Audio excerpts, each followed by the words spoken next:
అందరికీ నా ఛానల్ ఎవరైనా కొత్తగా చూస్తున్నట్టయితే ప్లీజ్ సబ్స్క్రైబ్ చేయండి. ఈరోజు కార్తీక దీపం సీరియల్లో ఏం జరిగిందంటే, కార్తీక్ దీపలు బయటికి వెళ్తుండగా కాంచన వారిని అడ్డుకుంటుంది. సరదాగా ఇద్దరం కలిసి బయటికి వెళ్తున్నామని కార్తీక్ చెప్పినప్పటికీ కాంచన వాళ్ళ మాటలను అస్సలు నమ్మదు. నువ్వు అబద్ధం చెప్తున్నావు కార్తీక్, నువ్వు దీపం తీసుకొని వెళ్తోంది విహారయాత్ర కాదు హాస్పిటల్కి అని అరుస్తుంది. ఆ మాట వినగానే కార్తీక్ దీపల గుండె ఆగినంత పని అవుతుంది. వాడెందుకు తీసుకెళ్తున్నాడో నాకు తెలుసు, పారిజాతం పిన్ని నాకు మొత్తం చెప్పిందని చెప్పడంతో కార్తీక్ దీపలు షాక్ అవుతారు. ఇది వాడి తప్పు కాదు, అంతా ఈ దీప తప్పు. బయట మంచిదానిలా నటిస్తూ ఇంట్లో నా కొడుకుని తన మాయలో పడేసుకుంది. అంతా నీకు నచ్చినట్టే జరగాలి కదా దీప అని ఆమెపై నిందలు వేస్తుంది కాంచన.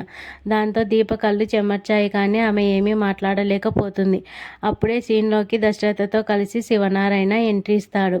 నా దగ్గర దీపకు బాలేదని చెప్పి లీవ్ తీసుకున్నావు, ఇప్పుడేమో దీపం తీసుకొని ఆసుపత్రికి వెళ్తున్నావు అంటే నాకు చెప్పింది అబద్ధమా అని శివనారాయణ కూడా కార్తీక్ను నిలదీస్తాడు. ఇక దశరథ ఏదో చెప్పబోతుండగా నేను నీతో తర్వాత మాట్లాడతానని అంటుంది కాంచన. నీ కడుపులో నా కొడుకు బిడ్డను మోయడం నీకు ఇష్టం లేదు, రేపు ఇంకో బిడ్డ పుడితే శౌర్యని ఎక్కడ సరిగా చూసుకోలేమో అన్న భయంతో ఈ బిడ్డను వదిలించుకోవాలని చూస్తున్నావు. నిజం తెలిస్తే నేను ఒప్పుకోను కాబట్టే విహారయాత్ర పేరుతో నా కొడుకుని ఒప్పించి హాస్పిటల్కి తీసుకెళ్తున్నావు. ఎంత దారుణం దీప ఇది అని అంటుంది కాంచన. ఇన్ని అబద్ధాలు ఎందుకు చెప్పడం, మేమేం ఆశలు పెట్టుకునే వాళ్ళం కాదని కంటతడి పెడుతుంది కాంచన. మేమంతా పుట్టబోయే బిడ్డ కోసం ఎదురు చూస్తున్నామని ఏడుస్తుంది. ఇక కాంచన బాధపడుతుంటే పక్కన ఉన్న అనసూయ దీపపై కోప్పడుతుంది. దీప నువ్వెందుకు మౌనంగా ఉన్నావు, కడుపులోని బిడ్డ క్షేమంగా ఉంటుందని. ఇదంతా అబద్ధమని ఒక్క మాట చెప్పు తల్లి. అనాథలా ఉన్న నిన్ను చేరదీసి జీవితాన్ని ఇచ్చిన ఈ కుటుంబం కోసం నువ్వు ప్రాణాలు ఇచ్చినా తక్కువే, అలాంటిది శౌర్య కోసం ఈ బిడ్డను చంపుకుంటావా అని ఆవేదనతో దీపను అడుగుతుంది అనసూయ. దీప తల దించుకొని ఏడుస్తుంది. ఆమె కళ్ళల్లో నీళ్లు సుడులు తిరుగుతున్నాయి, కానీ పెదవి దాటి ఒక్క మాట కూడా రావటం లేదు. ఆ మౌనం కాంచనకి ఇంకా కోపాన్ని తెప్పిస్తుంది. ఇక అది మనకు సమాధానం చెప్పదు. అది ఒకటి అనుకుంటుంది అంటే అది చేసే తీరుతుంది.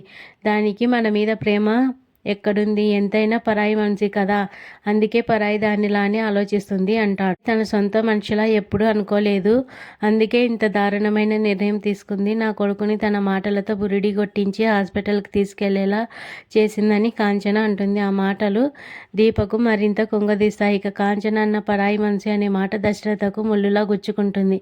దీప పడుతున్న బాధ, ఆమె త్యాగం తెలిసిన దశరథ ఉండలేకపోయాడు. దశరథ గట్టిగా ఆపు కాంచన, దీపను ఇంకొక మాట కూడా అనటానికి వీల్లేదని అంటాడు. కార్తీక్ లోపల వణికిపోతాడు.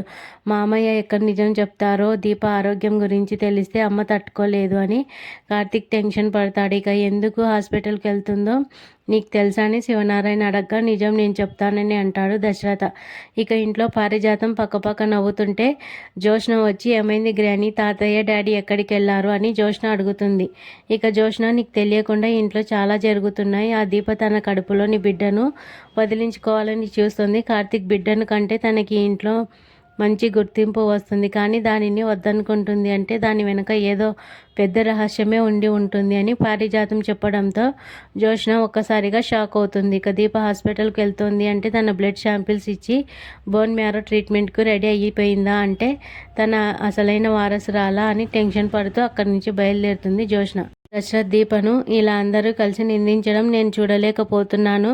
దీప గొప్పతనం ఏంటో మీలో ఎవరికీ తెలియదు. తను ఎందుకు ఈ నిర్ణయం తీసుకుందో తెలిస్తే ఇప్పుడు నిందిస్తున్న ప్రతి ఒక్కరూ కంటతడి పెట్టుకుంటారు. నిజానికి దీప అని దశరథ నిజం చెప్తుండగా దశరథ మాట పూర్తి కాకుండానే కార్తీక్ మధ్యలో దూరి ఆపేస్తాడు. కార్తీక్ మండిపడుతూ మామయ్య చాలు ఆపండి, ఏ అర్హతతో మీరు నా భార్య గురించి, నా కడుపులో పెరుగుతున్న నా బిడ్డ గురించి మాట్లాడుతున్నారు? ఇది మా వ్యక్తిగత విషయం, మీరు మా ఇంటి మనిషి కావచ్చు, మా వ్యక్తిగత నిర్ణయాల్లో తలదూర్చే హక్కు మీకు లేదని కార్తీక్ అనడంతో అక్కడున్న వారంతా షాక్ అవుతారు. ఇక దశరథ కార్తీక్ అలా అనడం శివనారాయణకు అస్సలు నచ్చలేదు. కార్తీక్ నీ సంస్కారం అర్హతల గురించి మాట్లాడే వరకు వెళ్ళిందా, అయితే ఇప్పుడు నేను అధికారాల గురించి మాట్లాడతాను. నా కొడుకు నువ్వు నోరు మూయమనవచ్చు, నీ భార్య కడుపులో పెరుగుతున్న ఆ బిడ్డ గురించి మాట్లాడే పూర్తి అర్హత, అధికారం నాకు ఉన్నాయి. ఎందుకంటే నీ తల్లి కాంచనకు కన్న తండ్రిని నేను.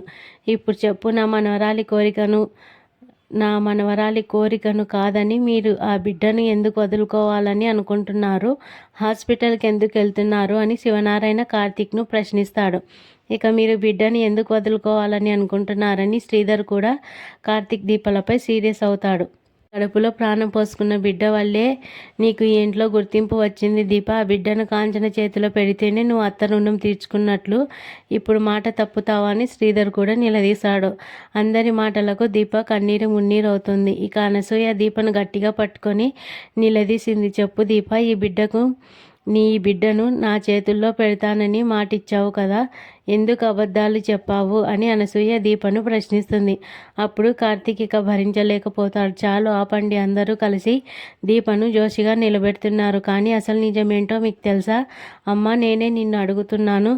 తల్లి ప్రాణం, బిడ్డ ప్రాణం, ఈ రెండిట్లో ఒకరి ప్రాణమే దక్కుతుంది అన్నప్పుడు ఒక భర్తగా నేనేం చేయాలి? నువ్వైతే ఏం చేస్తావు? ఎవరి ప్రాణాలు కాపాడుకుంటావు అని కార్తీక్ ప్రశ్నిస్తాడు. ఆ మాట వినగానే ఇంట్లో అందరికీ పిడుగుపడినట్లుగా అనపడుతుంది.